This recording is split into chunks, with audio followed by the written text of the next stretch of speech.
No reporter saw it coming, no military analyst predicted it, and not a single soldier in the region expected that one day, a rescue mission deep inside an unforgiving jungle would rewrite what the world thought it knew about Filipino warriors. But that's exactly what happened. On a day that began with routine training and ended as one of the most unbelievable rescue operations ever recorded. A day when foreign soldiers were trapped, surrounded, and moments from being overrun, until a group of Filipinos entered the jungle and changed the ending. It started quietly.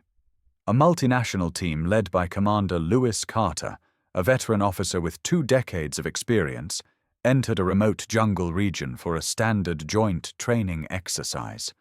The jungle was alive, vines hanging like ropes, insects screaming like tiny engines, humidity so thick it felt like breathing through wet cloth. But the soldiers were confident. They had maps, they had radios, they had a plan. Then, everything shattered. Without warning, automatic gunfire burst from the tree line. Shadows moved with impossible speed. Muzzle flashes erupted from the foliage. The air shook with explosions and shouts. Carter's team tried to regroup, but the attackers, an unknown armed faction, pushed them deeper into terrain they had never explored. Within minutes, their medic was down. Their radios were damaged, and the enemy surrounded them from multiple angles. The jungle swallowed them whole.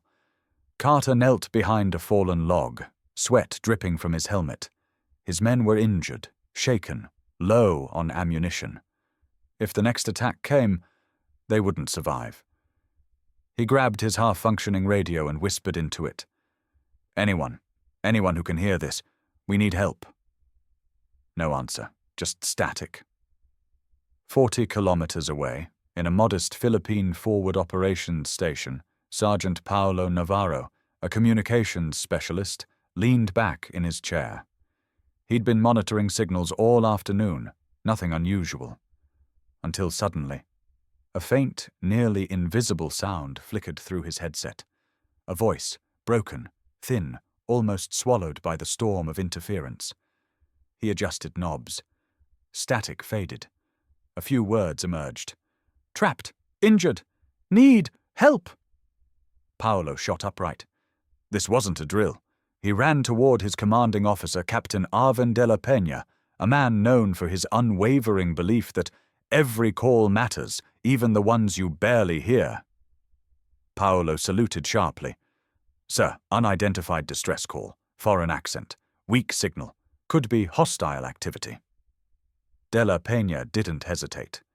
Prepare a team. We move. He called for their best jungle officer, Lieutenant Rafael Serrano, a soldier whose instincts were so sharp that local troops joked he could hear danger before it happens. Raf spread the map on the table and listened to the distorted recording.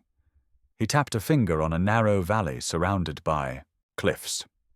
They're here, he said calmly. And they don't have long. The rescue squad prepared quickly. Ropes, machetes, medical kits, water rations, night beacons, rifles cleaned and checked. Every man understood the risk. Every man accepted it.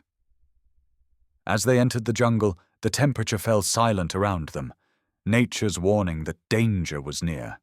The ground was soft. The vines were thicker than cables. Every step felt like walking into a world designed to break anyone who didn't belong there. But this was home for them. They grew up around forests. They knew the songs of insects, the patterns of mud, the meaning of snapped branches. They moved fast, efficient, focused. Hours passed. Finally, they saw signs, fresh bullet casings, torn leaves, boot prints sinking into the soil. Raf dropped to one knee and whispered, They're close, and so are the ones hunting them. The Filipino team crawled forward until they reached a ridge overlooking a ravine. Below them, Commander Carter and his remaining men were surrounded. Some were bleeding heavily. Some were barely conscious. All were exhausted. Worse, the armed group had positioned themselves high on the cliffs, giving them perfect firing advantage. A direct rescue? Impossible. A standard assault? Suicide. Raf's men looked at him. "Lieutenant, what's the plan?" He stared at the terrain, eyes scanning every angle. Then he exhaled slowly. "We don't attack them head-on. We outthink them." Raf broke the mission into 3 groups. Group 1. The climbers. They would scale a vertical rock face using vines and exposed roots, a route the attackers believed no one could climb. Group 2. The ghosts. They would slip behind the enemy through a nearly invisible animal trail, circling into their blind spot. Group 3. Raf's group. They would strike first, from the open, drawing all enemy fire, a decoy, a sacrifice zone. Raf knew exactly what that meant, but he simply nodded and said, "Timing is everything. When I fire the first shot, the jungle moves with us." At Raf's signal, the rescue began. Gunfire cracked across the valley. Raf's team charged forward, bullets tearing into the dirt around them. The enemy shifted all focus toward the noise, just as planned. Above them, Group 1 climbed silently. Every pull risked death. One slip, one loose branch, and they would fall. But they climbed anyway. On the opposite ridge, Group 2 crawled through mud and thorn bushes, inch by inch, until they were right behind the enemy. Raf whispered into his radio, "Now!" Then everything erupted. Gunfire from the front, gunfire from the cliffs, gunfire from the rear. The attackers panicked. They had been surrounded by soldiers they never even saw coming. Within minutes, the ambush lines collapsed, and the foreigners were freed. The rescue wasn't over. Far from it. Several foreign soldiers could barely walk. Some were unconscious, so the Filipino troops built stretchers from branches and vines, using their own belts as reinforcement. They gave up their water. They gave up their food. They carried men twice their size through rising mud. But the attackers regrouped. Gunfire exploded behind them.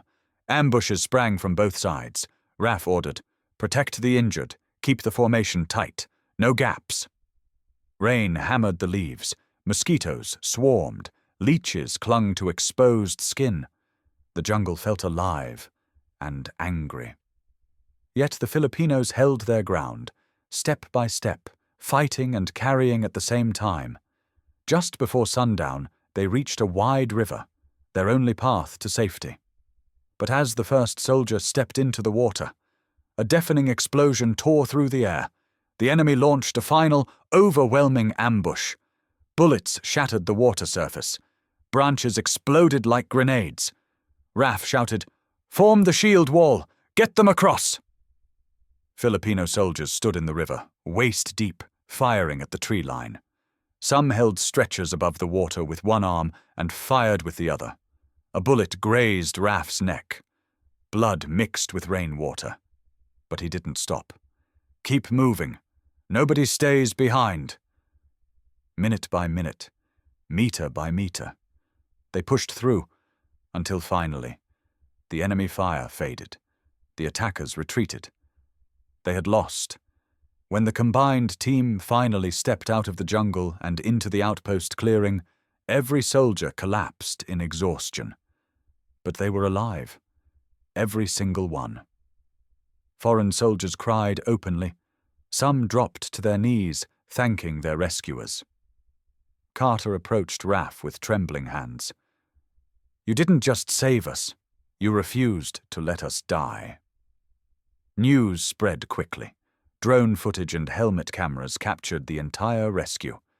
The impossible climb, the ambush reversal, the river firefight, Rafael shielding the wounded with his own body. Within 24 hours, the story was global.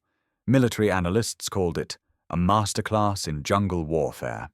A rescue only Filipinos could pull off. Proof of unmatched bravery and instinct. Governments issued statements praising the operation. Allies offered new defense partnerships. Filipino communities worldwide celebrated. Raf and his team received medals, but they avoided the spotlight. Because for them, it was never about recognition. At a press conference, a reporter asked, "Lieutenant Serrano, Why risk everything for soldiers who weren't even from your country? Raf looked at him with calm eyes and answered, "We didn't see foreigners. We saw human beings who needed help. A soldier's duty isn't defined by the flag in front of him, but by the life he can save." That line, that simple truth, was replayed millions of times, because sometimes the greatest battles are not about winning, but about refusing to abandon someone who has no one else.